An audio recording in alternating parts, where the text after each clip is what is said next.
Now I know what you're thinking. This has got to be some sort of rage bait, right?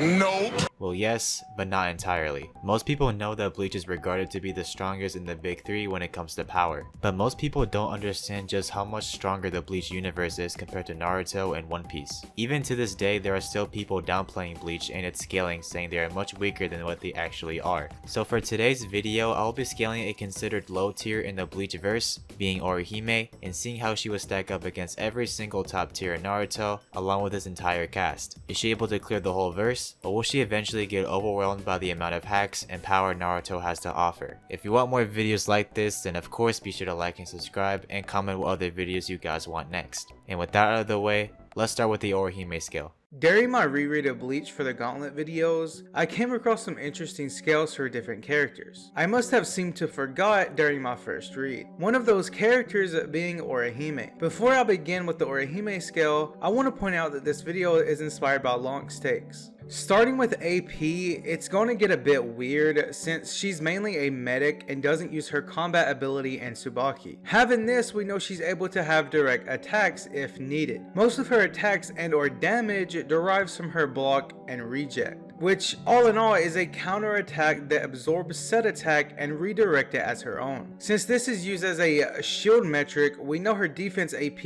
and deflect would be higher than her actual scale. Regardless, let's scale these attacks. The best starting point should be in the Fullbringer arc, where Orihime is able to damage Genjo. Genjo during this arc should be relative if not above Tsukishima. Tsukishima having a fight with Byakuya, which in turn he's able to damage. Byakuya during this time would be above the Espadas, as there is a time skip factor to when the Arrancar arc takes place and when the Fullbringer arc takes place. There isn't a concrete scale for Los Noches, but nevertheless all Espada are set to scale above the size of Los Noches, via the destruction with a Gran Racero. Los Noches has a range in size, but it seems to be better consistent as a country similar to that of the Serite to the Soul Society. With this, Resurrection would be an amp used by the Espada similar to Bankai, and Yami being the strongest Espada that Byakuya is able to fight and damage scales him to around continental to multi-continental, and so would Orihime. This should be valid with time skips training to finally reach the 1000-year Blood War. Scaling her speed is the easiest, as she blatantly reacts to Soul King Yuha, as well as keeping up with Horn of Salvation Ichigo. Multiple instances might I add. Starting with a lower tier feat, we have Ishida outpacing his own shadow. This performance calculates to 1.75 times the speed of light. Notably, this is an outlier, as there are multiple instances of characters surpassing their own shadows. Often in more cases than not, more impressive and faster than Ishida. We know Ichigo in Bankai is faster than this, using the 5 times Bankai amp to outpace the previous 1.75 times the speed of light. Additionally, we have the Negation beams, which are confirmed to move at the speed of light, and we've seen lieutenants easily dodge them. For context, base Ichigo was able to blitz these lieutenant level fighters, which provides a solid foundation for scaling. The Sero can also be used, which travels at the speed of light. Lastly, we arrive at the 1000-year Blood War arc, where characters consistently surpass these light speed benchmarks. The Loto, being a low tier level Quincy, is able to react and dodge Yuha's All-Schwelen at FTL+. Lily Barrow, one of Yuha's elite Schutzstaffel Quincy's, is at least relative to Shunsui in speed. Shunsui scaling above Liloto, and base Yuha is significantly faster than Lily and Shunsui. And Ichigo demonstrated the ability to react to attacks from a far faster and stronger Soul King Yuha that is vastly above these previous feats of speed. Moreover, using the various amps in training, we can get Orihime to MFTL plus quite casually. Onto her hacks and abilities, which are broken in terms of a versus battle. Using her signature move, Shun Shun Rika, it augments her with a variety of different fundamentals. These fundamentals include causality manipulation, as Shun Shun's main ability is the rejection of any and all phenomenon. In short, they violate divine law, giving law manipulation. Power nullification with Satan Kesun, being able to reject any attack beyond her barriers. Existence eraser via being able to reject the phenomenon of one's existence, returning them to a state of non-existence. She would also have access to other abilities such as barrier creation, atomic deconstruction, healing, and regen negation. With all that said, Orihime's barrier durability would be far above her AP, likely in those moon to planet levels. But given she blocked Soking Yuha's darkness Ryotsu, it could be far higher, as we know her hacks would work on a universal level. As broken as she is, how does she go and how does she fare in the Naruto verse? To start this off and not make this 10 hours long, I will be grouping multiple characters in different ranges of strength, and we'll just give a brief explanation for each group until we actually get into the strongest shinobi in the Naruto world. So with that, I will begin with the low tiers. The strongest people in this group would include Jonin and Anbu level characters like Asuma, Kurenai, Hidan, and most of the Konoha 12. People in this tier should scale comfortably above the town level feats and calcs that were demonstrated in part 1 Naruto. And as for their speed, they will scale above lightning timer feats, such as Kakashi using the Raikiri to cut lightning in half, which would be surpassed by Kid Sasuke, who could scale up relative or below these low tier characters. Now of course, there isn't really a case to be made for any of them to win against Orihime. No one here has any level of AP or speed to match her. The only thing to mention that could slightly slow her down will probably be some low level genjutsu we've seen these people do, but again they have no way in damaging her. Even if someone like Hidan got her trapped in possessed blood, any sort of damage would just be reverted by Shun Rika. So yeah, there isn't much to say for anyone here. Next up, we can move on to the mid tiers, which include the Akatsuki, Sannin, 5 Kage, and the Biju, excluding the Ninetales. Every character in this group should have a wide range of scaling, from island levels on a lower end to multi-continental on a higher end. And as for speed, most of these characters have light speed feats and statements of their own scale or scale above any previous light speed feats. Yet again, this scale still isn't enough for Orihime. Any attacks these guys do will just be rejected by her hacks, and Orihime can just revert any of them into non-existence. The only character I see with a concrete win condition would be Itachi, since his hacks pretty much are similar to Aizen. All he has to do is get Orihime to take one glance at Itachi and she will be under genjutsu. Of course, Itachi doesn't have the AP to kill Orihime, but she can be BFR'd with the Totsuka blade, which seals anything it comes into contact with. Now you can make a case where Bleach characters are strong enough to break out of seals, as we've seen that happen multiple times before. But the Totsuka blade doesn't just work like any sort of seal, as it works on a much more complex level than any seal in Bleach. So there's a case for both sides. On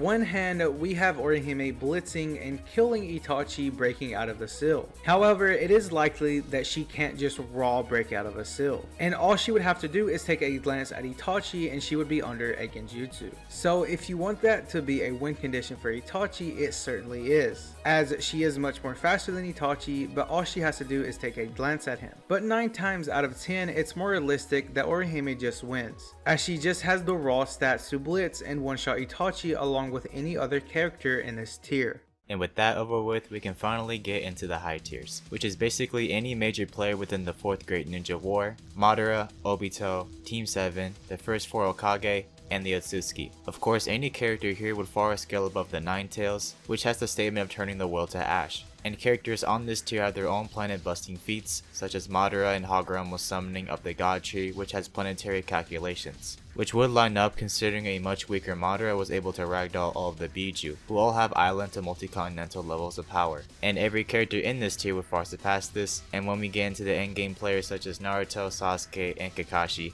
all of them have shown feats relative to Kage's dimension destroying statement, which is a 4D plane. There are lower interpretations for this statement ranging from star level or solar system level given her dimensions contained a moon and star, but since it's legit stated that it is a 4D time space that Kage created and can destroy, I believe it's fair to give them solar system levels of power, and higher interpretations being universal. And with these scales I can be more in depth with the fights, starting with the first 4 Hokage. Hashirama and Tobirama have their own elemental specialties, along with the passive regen with the Hashirama cells. Hiruzen doesn't really have much to offer other than just his combative skill, and Minato has the flying Raijin and sealing techniques. Orihime's biggest problem here would be Hashirama's regen and Minato's sealing, but given Orihime is just massively faster, she will easily react to any attacks they do, along with the TP abilities that Minato or Tobirama have. She will have a tougher time dealing with them since they have higher AP, and she isn't nearly as skilled as them in combat, but if she were to keep her distance and use her existence erasure, then she could be able to win this pretty easily. The regen factor won't last long as Orihime can reject the event of him healing himself, and Minato isn't fast enough to get a seal off.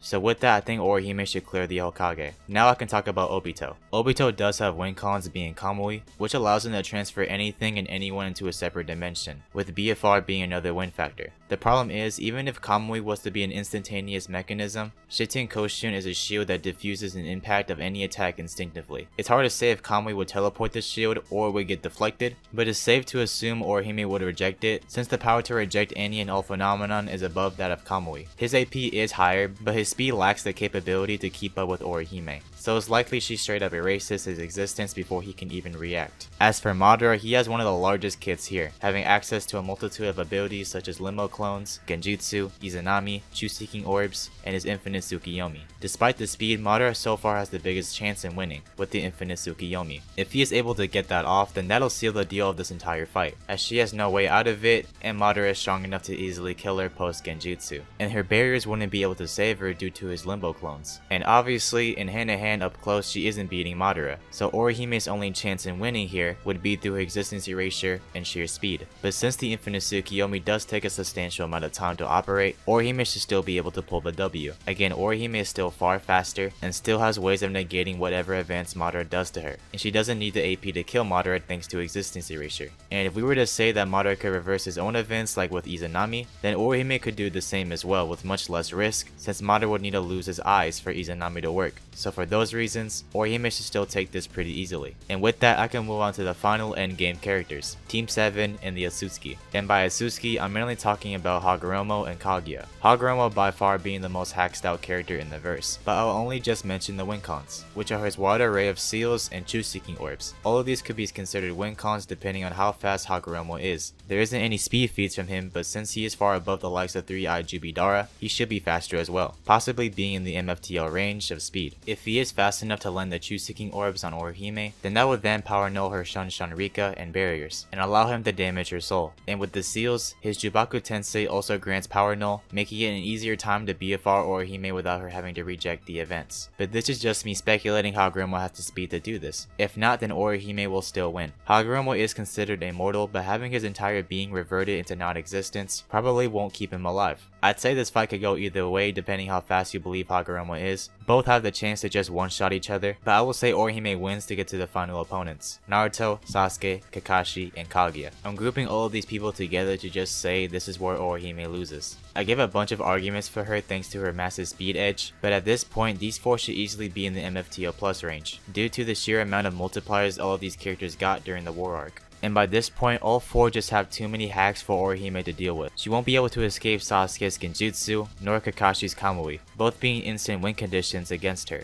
Naruto also has truth-seeking orbs which will just nullify Orihime's abilities. And obviously all of them are just far stronger at this point, and have the combative skill to drag her around. So this is where she stops altogether. But let me know what you guys think. Does she clear the verse, or does she stop at the Chunin exams? And as always, make sure you like and subscribe, and comment what videos you want next. With all that said, see you next time.